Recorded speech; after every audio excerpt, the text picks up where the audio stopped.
역시 의인과 악인을 대조하는 구조로 말씀을 보게 됩니다. 오늘 본문 전체를 한번 정리해 본다면, 하나님의 백성으로서 하나님을 경외하고 겸손한 마음으로 성실하게 살아가는 자, 지혜로운 자에 대해서 말을 하고 있는데요. 구체적으로 하나님이 기뻐하시는 자의 삶이 어떠한가, 우리 1절 말씀을 함께 나누어 보도록 하겠습니다. 시작. 속이는 저울은 여호와께서 미워하시나 공평한 추는 그가 기뻐하시느니라. 그러니까 하나님이 기뻐하시는 삶이 어떠한 삶이라고 말하고 있습니까? 속이는 저울은 하나님 미워하시고 어떠한 것이라고요? 공평한 추. 공평한 추. 그래서 저울이 상징하는 것은 상호 간의 신뢰를 말하고 있는 것입니다. 상호 간의 신뢰. 자, 보십시오. 제가 강조하는 것이 있어요. 뭐냐 하면, 하나님과 나와의 관계에 대한 수직의 관계. 자, 이것으로만 끝나는 것이 아니라 그 다음에 무엇이죠? 타자를 향한, 이웃을 향한 수평적인 관계입니다. 십계명을 둘러 난다면 어떻게 되어 있습니까? 하나님에게 대해서, 그 다음에 이웃에게 대한 것이에요.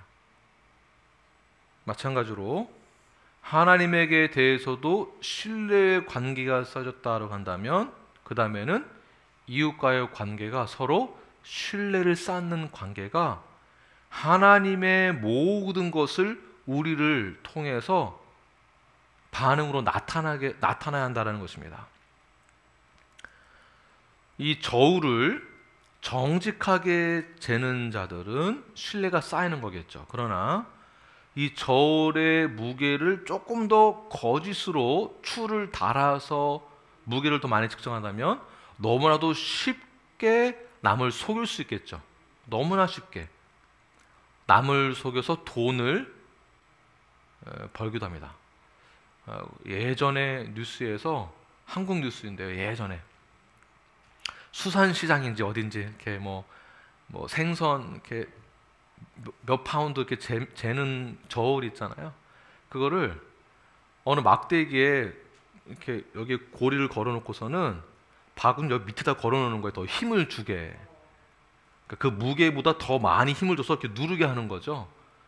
이렇게 하면 벌써 몇십 그램 더 많이 나와서 돈을 이제 이게 걸린 거예요. 신뢰가 깨지는 거죠. 절대 그 믿을 수 없죠, 이제는요. 그런 것처럼 눈속임으로 사람을 속여서 자신에게 더 많은 이익을 가지려고 하는 것은 하나님이 싫어하시는 것이다. 미워한다. 기뻐하지 아니하신다. 자, 보십시오. 눈속임으로 사람을 속여서 나에게 유익을 갖고자 하는 것, 그런 아이디어 누가 없겠습니까? 누가 할 줄 모르겠습니까? 그렇다고 그런 아이디어를 생각하는 것 또한 가지면 안 되는 거지만, 우리가 양심적으로 요만큼 눈 속여서 하는 것을 할 수는 있지만 안 하는 거거든요. 할 수 없죠. 양심이 있는데. 할 줄 몰라서 안 하는 것이 아니라 하나님이 우리에게 주신 양심이 있기 때문에 그렇습니다. 할 수 없는 것이죠. 상대방을 무시하고 눈속임하여서 잠깐 남을 속이는 방법으로 살아가는 사람들이 이 세상에 얼마나 많이 있습니까? 이 세상뿐입니까? 우리 주변에도 너무나 많이 있습니다. 교회 안에서도 수직적인 하나님의 관계가 이러한 진실된 관계, 신뢰의 관계가 쌓여졌다라고 믿음으로 고백하고 내가 믿는다라고 한다면 수평적인 삶에서 교회에서 뿐만이 아니라 세상에서도 정직하게 우리가 살아내야 한다는 것입니다. 이런 말들은 세상의 사람들을 눈치를 보고 살아가자 이 얘기가 당연히 아니겠죠. 내가 예수님을 믿는다고 한다면, 성도라고 한다면 우리가 예수 그리스도의 공유적 속성과 성품을 우리의 삶을 통해서 반영하는 거예요. 그래야 빛이 되는 것 아니겠습니까?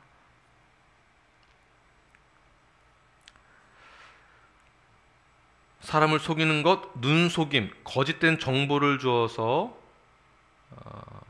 나에게 이익을 갖고자 하는 것은 하나님을 기쁘게 하지 아니하는 것이다. 그렇다면 하나님을 기쁘게 하는 것은 무엇인가? 3절 말씀 읽겠습니다. 시작.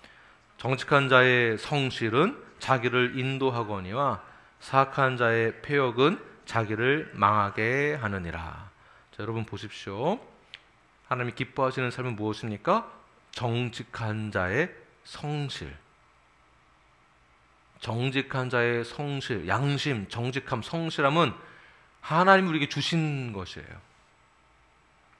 그러니까 내가 내 의대로 했을 때 되는 것이 아니라 하나님이 주신 것을 그대로 우리가 사용했을 때에 정직한 자의 성실이 그 사람을 인도한다라는 것이에요. 그러나 사악한 자는 그 사악함 때문에 폐역한 길로 가게 되어짐으로 자기를 망하게 한다. 자, 그렇다면 어디서부터 어디까지 정직해야 되는가? 이 선이 어디가 있는가? 범위가 얼마큼 되는가? 이런 부분들이 있거든요.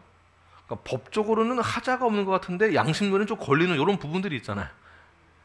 또는 지금은 좀 우리가 성숙하지 못함으로 실수도 많은데 그러나 점점 우리는 성숙해져 가는 삶을 살아가야 하는 것이겠죠. 그러한 뜻에서 정직한 자의 성실이다라는 것은 어떤 뜻이냐면 완성되다, 끝내다라는 뜻이 있습니다. 완성되다, 끝내다. 정직하고 성실하다라는 것은 오점이 하나도 없다라는 뜻이 아니라 점점 어느 시점에 가면 기대 이상으로 정직함과 성실함이 딱 완성되어진 때가 있다는 것입니다. 어느 시점에서. 그래서 정직함과 성실하다라는 것의 원어를 보아도 우리의 삶이 점점 성화를 이루어 나아가야 한다는 것을 알 수 있게 되는 것이죠. 성경의 인물 중에 욥이 있습니다. 욥은 악한 자로 인하여서 욥 자신이 얼마나 부족한 자인지를 더 많이 알게 되었죠. 스스로도 알게 되고 널리 알려지게 되었습니다. 약점이 너무나도 많습니다. 자, 그러나 욥기서 1장 1절 그리고 8절에 보게 되면 이런 말이 있습니다. 욥은 그는 완전했다. 그는 완전하다. 실수투성이고 약점도 많고 아직은 완전하게 완벽하지는 않은 그런 성품을 가지고 있지만 그는 점점 완성되어져 가는 성실함과 정직함을 가지고 살아가는 삶이 그에게 있었다라는 것을 말하고 있는 것이죠. 자, 우리 모두는 불완전한 존재입니다. 그러나 우리는 지속적인 정직함과 성실함이 마지막 때까지 최선을 다하여서 있어야 한다는 것입니다. 이래야만 우리가 하나님께서 기뻐하시는 삶을 살아가는 자다라고 볼 수 있는 것이겠죠. 우리의 인생의 목적은 하나님을 기쁘게 하는 것입니다. 그러므로 하나님을 기쁘게 하는 자의 삶은 결단코 다른 길로 빠질까 두려워할 필요가 없는 것이에요. 정직함과 성실함이 있다고 한다면. 자, 5절 말씀을 함께 읽겠습니다. 5절 시작. 완전한 자의 공의는 자기의 길을 곧게 하려니와 악한 자는 자기의 악으로 말미암아 넘어지리라. 자, 여기서 완전한 자의 공이 나오죠. 이것이 3절에서 말하고 있는 정직한 자의 성실을 뜻하고 있는 것입니다. 정직한 자의 성실함은 점점 어디로 인도한다고요? 길을 곱게 한다는 것입니다. 점점 더 정직하고 성실하고 완전한 자는 어떤 자인가? 표대를 향하여서 나아가는 자. 목적이 정해져 있습니다. 거룩한 자의 삶을 살아가는 표대를 향해 나아가는 자. 티나 주름 잡힐 것이 없는 자. 그래서 우리의 삶이 점점 이렇게 성화를 이뤄 나아가게 되는 것이죠. 이러한 자의 삶은 어떻게 된다고요? 길이 곧게 된다. 자, 길이 곧게 된다라는 것은 인생에 어떠한 장애물도 없게 될 것이다 라는 것이 아니라, 인생에 장애물이 있지만 그러나 이 장애물을 오버컴할 수 있다. 자, 쉽게 제가 예를 들자면, 자, 목사에게 유혹이 있을까요? 없을까요? 있겠지요. 당연히. 목사라고 유혹이 없는 것이 아닙니다. 그러나 정직하고 성신한 자는, 완전한 자는 어떻다고요? 길을 곧게 열어준다라는 것은 유혹이 있으나 그 유혹에 대해서 반응하지 않는다라는 거예요. 유혹은 있는 거예요. 자, 사람에게 욕심이 있죠. 내 의도 있고, 나도 좀 칭찬도 받고 싶고, 좀 드러나고 싶은 마음이 생기기도 하죠. 욕심도 생기고. 욕심 때문에 패망하게 되는 경우가 얼마나 많이 있습니까? 죄를 범하게 되죠. 욕심이 있으나, 욕심이 생길 수 있는 환경이 주어지기도 하나 그 욕심에 반응하지 않는 거예요. 우리 눈앞에 수많은 죄악된 일들이 보이나 거기에 넘어가지 않는 거예요. 욕망은 있는데 욕망의 덫에 걸리지 않는 거예요. 이것이 오버컴하는 그러한 삶을 살아가는 정직한 자의 삶이 되는 것입니다. 그런데 유혹이 있으면 그 유혹에 항상 넘어지고, 욕심이 생기면 욕심대로 행하고, 이런 분들이 계세요.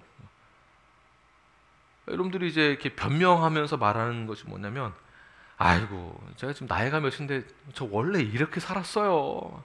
이렇게 태어난 걸 어떡합니까? 네, 그렇지 않습니다. 저 여러분은 모두 새롭게 태어났습니다. 우리 교회 이름이 뉴라이프고, 성경에서도 우리의 죄악 많은 세상 다, 옛사람 다 떨쳐버리고 새로운 사람이 되었는데, 성경 말씀에 순종하는 삶을 통하여서 우리는 완전한 자로 자라날 수 있는 것입니다. 거듭났기 때문에 그렇습니다.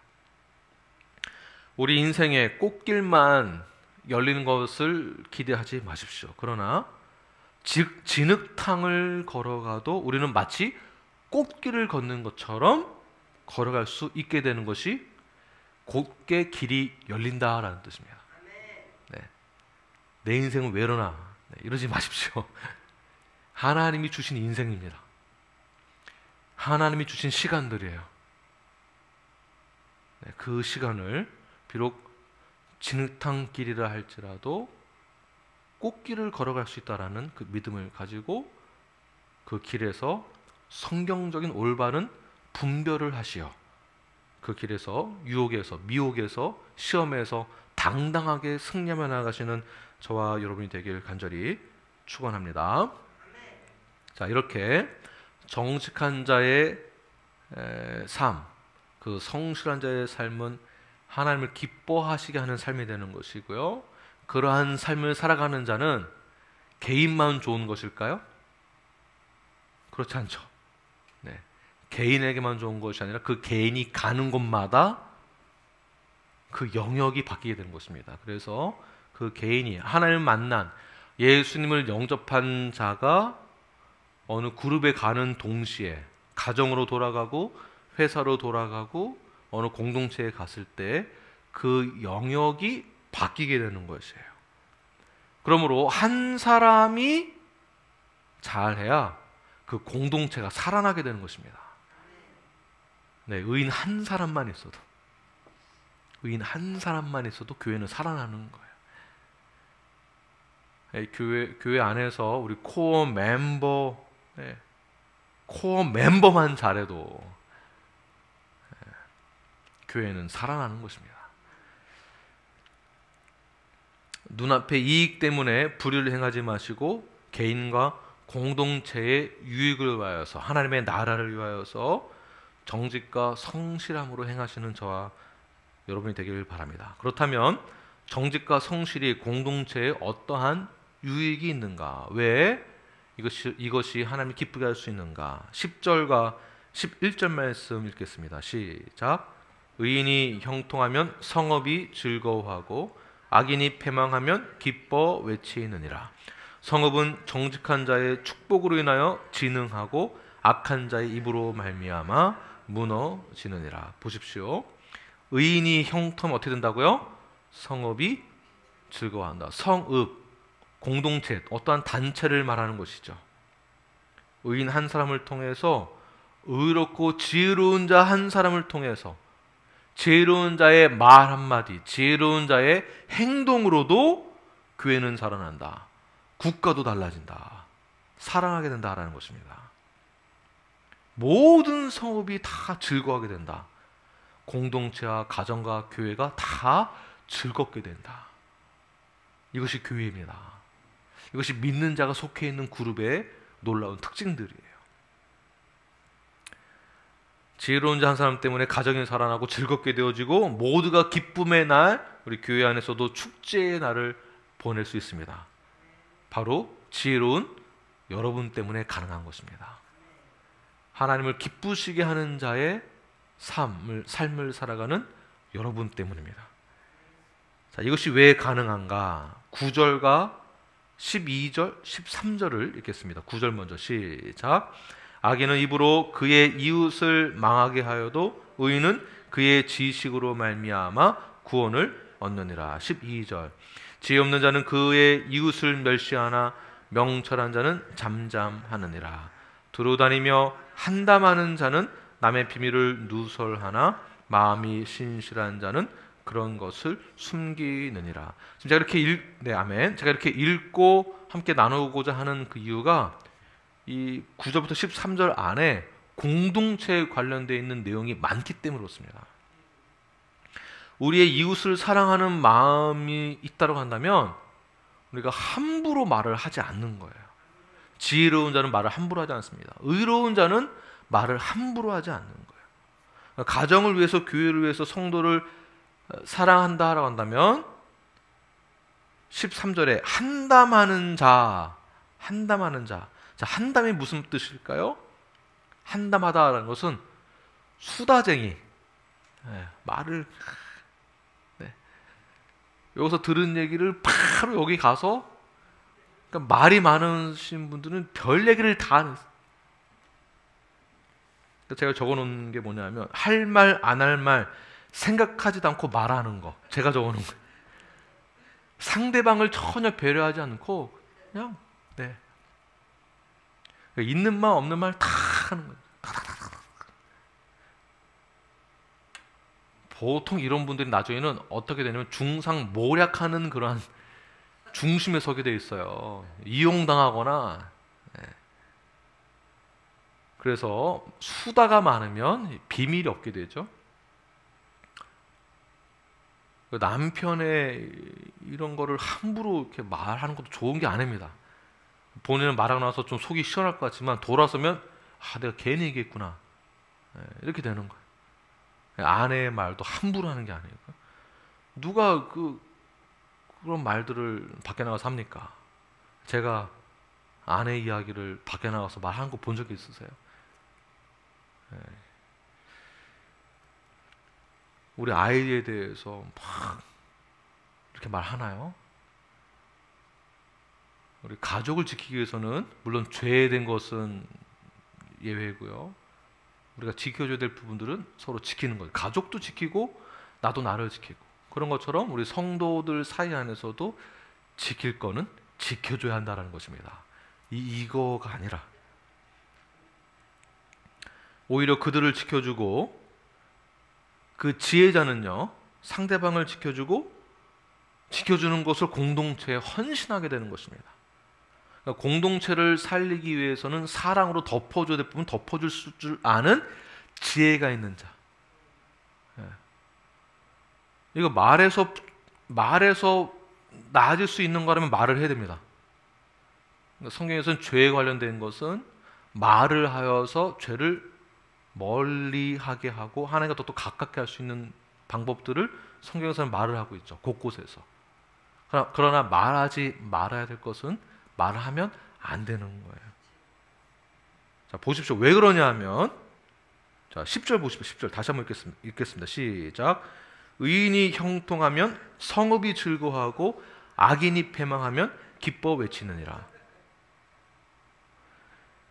악한 말로 공동체를 무너뜨리는 자, 이걸 교회로 간다면 한담하는 자들의 말, 있는 말 없는 말 다 만들어서 팍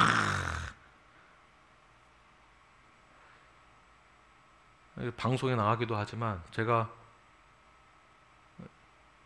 어제 이렇게 말씀 준비하고 저장하면서 잠깐 이렇게 보니까 제가 이렇게 편지를 모아놓은 게 있거든요.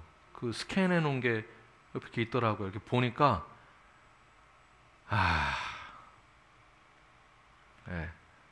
제가 못 볼 걸 봤는데, 쌤통이라고 하죠. 보십시오. 제가 지금 아주 심각하게 얘기하는 겁니다. 한담하는 수다장이들이 있습니다. 교회 안에. 있는 말 없는 말을 말하고 다닌다? 이거는 분열을 조장하는 거예요. 교회를 분열, 예수의 몸을 찢는 거예요. 자, 찢는 순간, 뜯겨지는 순간, 본인은 웃고 있지만 나중에는 어떻게 될까요? 나중에는 한담한 자가 패망하게 되고요. 그 자가 패망하면 공동체가 기뻐하게 되는 것이다. 오히려 역공격 당하는 거예요. 내가 하는 말과 행동으로 내가 속해 있는 곳에서 어떤 영향을 끼치고 있는지 잘 보시길 바랍니다. 정직과 성실함으로 공동체를 지키고 있는가? 아니면 악하고 거짓된 말로 공동체를 무너뜨리고 있는가? 주님의 교회를 살리고 내 이웃을 내 몸같이 사랑할 때 하나님께서 기뻐하는 것입니다. 그러기 위해서는 교만의 말을 버리고 겸손의 말을 하십시오. 공동체와 서로를 살리는 말을 하시길 바랍니다. 눈속임을 하지 마시고 정직과 성실한 삶을 살아내십시오. 그것이 개인을 살리는 것이며 가정을 살리며 교회를 살리는 것입니다. 이웃을 멸시하지 말고 지혜 있는 자의 말로 이웃을 향한 사랑의 말을 담대하게 전하십시오. 지난주 주일 말씀하고도 연결이 되어집니다. 담대하게 사랑의 표현과 담대하게 영혼을 살리는 말로 교회 공동체, 하나님의 나라를 세워가십시오. 가정도 우리가 그렇게 살리고자 하는데 교회 무너지면 가정도 무너지는 것입니다. 우리 교회 형제 자매가 나의 지체라는 것을 잊지 마십시오. 교회 공동체, 예수님의 몸을 위하여서, 교회를 위하여서 헌신적으로 나아가시는 저 여러분이 되길 간절히 축원합니다. 그럼 이 시간 기도하겠습니다. 기도하실